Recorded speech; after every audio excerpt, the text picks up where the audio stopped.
না, দিতে পারে নিশ্চয়ই দিতে পারে, কিন্তু এখানে তৈরি হচ্ছে প্রচার না, এই যে কি কোথাকার সিংহম পুষ্পা কী সব হচ্ছে, সব ডায়লগ। বাংলা মানুষ ভোট করবে না নাটক দেখবে কে জানে। বাংলায় সব আমদানি করার দরকার ছিল না, বাংলা এগুলো তো কেউ মানুষ গ্রাহ্য করে না।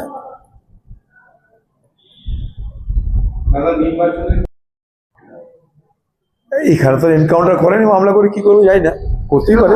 হ্যাঁ, আচ্ছা আচ্ছা, কাকে শ্লীলতাহানি করলো কেউ জানে না, মমতাকে শ্লীলতাহানি করেছে কেউ জানে না, শ্লীলতাহানি কাকে করলো হয়তো করতে পারে কাউকে, মামলা কোর্টে বিচার হবে। তো পশ্চিমবঙ্গে আমাদের কোনো কাউন্টার এবং এনকাউন্টার কাউকে দেখার দরকার, এখানে বাংলার মানুষ ভোট দিচ্ছে, এখানে এইসব টিভি বানাতে এত হইহট্ট করে কোনো দরকার ছিল না। কে কাউন্টার কে এনকাউন্টার, এসব হিন্দি সিনেমার যে বাতাবরণ তৈরি হচ্ছে পশ্চিমবঙ্গে, এগুলো কোনো দরকার ছিল না।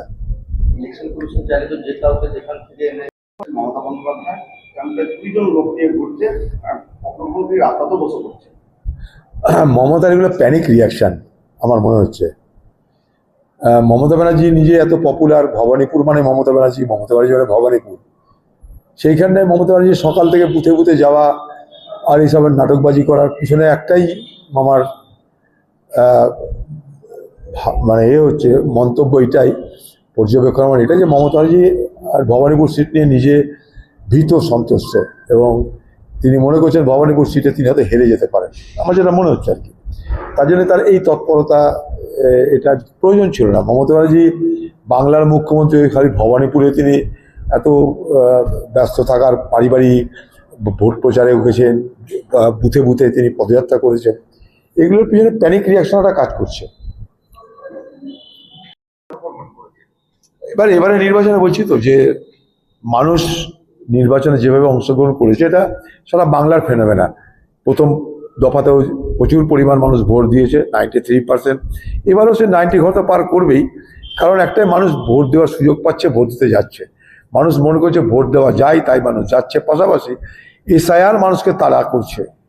মানুষ মনে করছে যে নির্বাচনে অংশগ্রহণ না করলে আগামী দিনে নাগরিকত্বের পরিচয় সংকট হতে পারে। এই দুটো বিষয়। বিরোধীদের সঙ্গে সম্পর্ক রয়েছে, চুপ হবে না পার্থ, উত্তর দেবে পার্থ, কার বাইর দিয়ে পাতানো পরিবর্তন কাম্য নয়। দলের ভিতে কেউ টোকা দিয়ে ফেলেছে, দলের নেতারা চুপচাপ যোগাযোগ রাখছে, আমাকে রাজনৈতিক রাজনীতি করা যাবে না,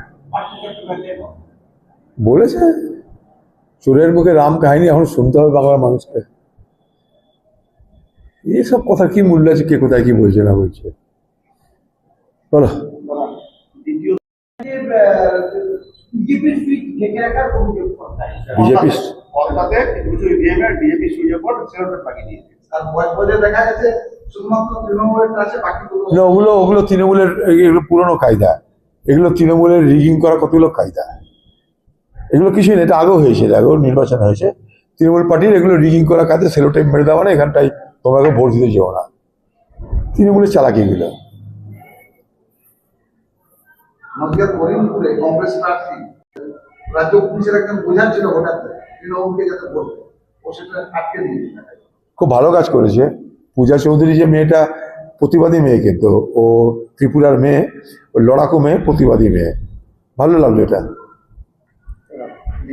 তৃণমূল পুলিশ এরকম দালালি করে সেটা প্রমাণ পেল পশ্চিমবঙ্গের মানুষ।